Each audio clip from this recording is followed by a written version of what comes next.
Thank you so much for giving me this opportunity to, come here and share my journey. I started my career from ABBS and now I'm in a podcast. It just feels really good. I'm from Ranchi, Jharkhand. So from Ranchi to Bangalore, it's been a big step that I took. I started with McKinsey and I worked there for 2 years. Then I joined Deloitte and now I'm working as a creative analyst. Creative analyst, basically, as the name suggests, it definitely pulls creativity, a lot of design work. So for this particular creative field, we have one thing called brainstorming. You can never be perfect from day one. So any presentation that we are making, it needs to be very crisp and clear.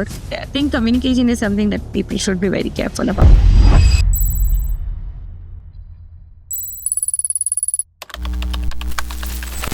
Hi, I welcome you to Changemakers by Release podcast. Thank you so much for joining us in today. Thank you so much for giving me this opportunity to, come here and share my journey. And I'm looking forward to it because it just feels really nice that since I started my career from ABBS and now I'm in a podcast. So it just feels really good. So I'm looking forward to it. Great. So before we begin our conversation, would you mind letting us know a bit about yourself, your journey so far, and also the work that you do? Sure. So basically, I'm from Ranchi, Jharkhand. I basically came to ABBS. For that reason only, I came to Bangalore. So from Ranchi to Bangalore, it's a big step that I took, right? And then after that, I guess it just happened. So ABBS happened. Then for my career, I started with McKinsey and I worked there for 2 years. Then I joined Deloitte and now I'm working there. And I'm working as a creative analyst over there. And it's been 4 years of work experience so far, and it's going on. Other than that, I guess, it's just happening as of now, I'm saying. So, it's completely just this.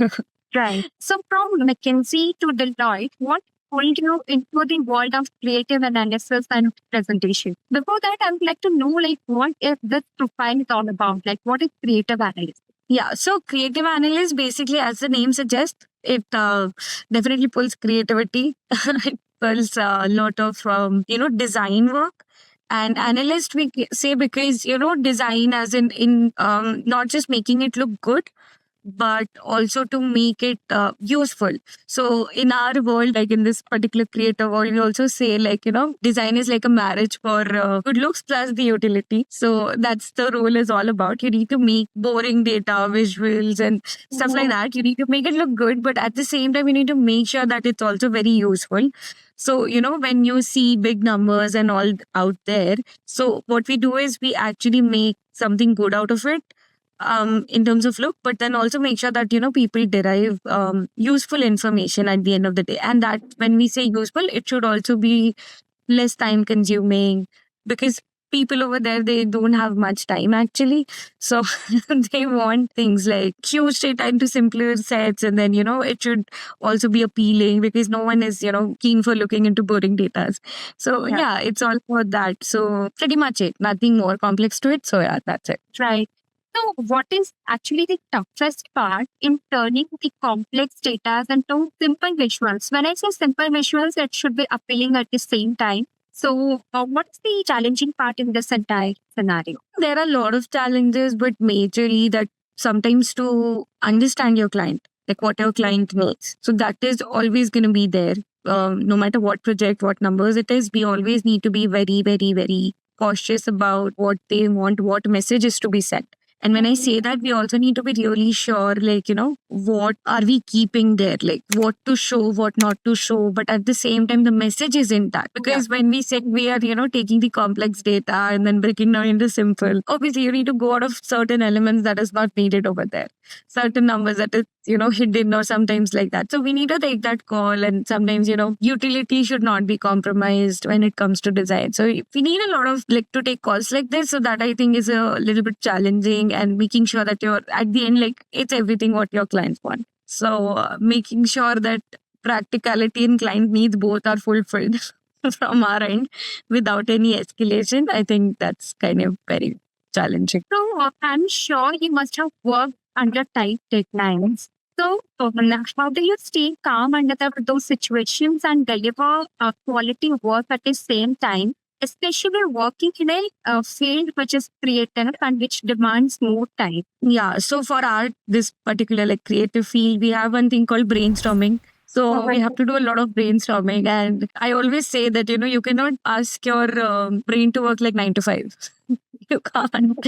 So sometimes, Yeah. your idea or creativity comes when the deadline has passed. But yeah, I mean, you need to learn. It's obviously not going to be done in day one. You can never be perfect from day one. So for me also, when I was in McKinsey and now that I'm in Deloitte, I have been learning for this. And I've come like good at a stage where now I'm like, I mean, I do panic. I wouldn't say I don't panic, but yeah, I mean, it's better now. You just learn the situation. You basically learn from various projects, right? And then when you work on as many projects as you can, you will definitely learn from each of the ones. And then few tricks that I can share is like, always prioritize your work, that what you want to do, what is important. Like in a project also, you need to give some time for brainstorming. Like if you have like a day to work, you can't just spend all the day brainstorming. Segment it, like what is important, how much time can take for which particular one. You need some time to do also, right, at the end. So those are the little tricks I think, that we would need to work on. But as I said, as and when you keep going, I think that's when you will be learning. But we can always try to be like from day one, we can always try that we need to be calm. But there is no hard and fast rule to this, honestly. I mean, you have to learn it at the end of the day. So, what makes a presentation stand out for clients? I don't want you to generalize this, but still there should be some tricks to make a presentation stand out. So, I would like to know on that. Yeah. So I think any presentation that we are making, it needs to be very crisp and clear. It needs to be very, very like people sitting over there, especially as an audience. When I send a document, before sending, I would just see it as an audience. Will I like to see it? Will I be able to derive the message from it? Is it clear for me? Is every line over there, every element, like a shape also? What's its purpose? So you need to be really, really sure that if there is a circle kept over there, it's not just kept like that. Because you need to be, because there are so many things happening, and as a human, we can't just not get more than 5 minutes to look into a slide when we are discussing things. So you need to be very sure, because what you are thinking might not other people be thinking. So you need to be really, really clear about it. So that's where your crisp and clearness comes in. Obviously, color palette and other stuff comes when that's just the look and design element. So themes that you're building. But again, I think unnecessarily elements that we keep, that we should not. Don't go like overwhelmed when we're designing. That's the word when we say like, don't go very overwhelmed that, I'll put everything over there, whatever we feel like. Yeah. So those are the things. And yeah, I mean, keeping the message intact. At the end of the day, your message should reach. Any slide that doesn't have any particular infographic or like any unnecessary element, but if it is delivering the message and audience are getting it and your stakeholders are getting it, I think that's it. That will obviously be stood out, because personally I have worked into a lot of projects wherein so there are certain projects in which I've put like stars and everything. And then there are certain projects where even if I put stars, but it just won't make sense because those stars are not to be there. So you can't put it everywhere. That is something that we need to understand. And I think, You cannot add all the information to a presentation. Yes, everything is not meant to be everywhere. That is what I think we need to realize. Initially, when I was working, I also felt like, okay, this is the design. I'll do this. I'll do that. I'll put everything over there. But you need to stick to the context that is going around. You need to make sure that the context is not lost. So that is very important. Absolutely.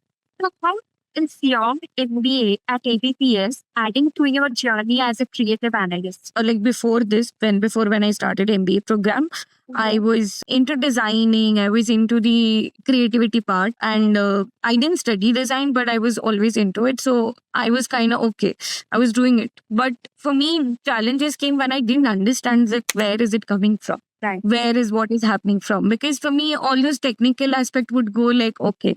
So because we have projects varied from, we have generative AI someday, we have something like, marketing or something like that. So we have different kind of projects that we are working, but I just don't know where is it coming from. That is, I think, one thing that's been a problem.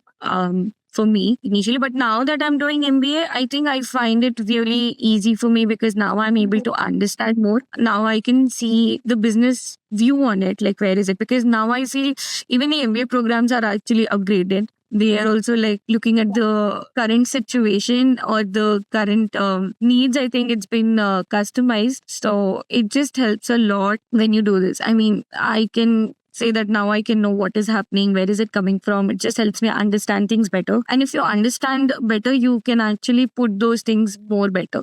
Because otherwise, I would just design it. I mean, okay, this is one box. I mean, I wouldn't go much into the detail, but that has changed. And apart from that, I think obviously leadership role, team collaboration. So there are so many other things also, because I think when you're working with a team, communication plays a key role. Yeah. And I think again, when you have a team within yourself, so how do you manage the team? How do you manage the deadline? How do you manage other people's work as well?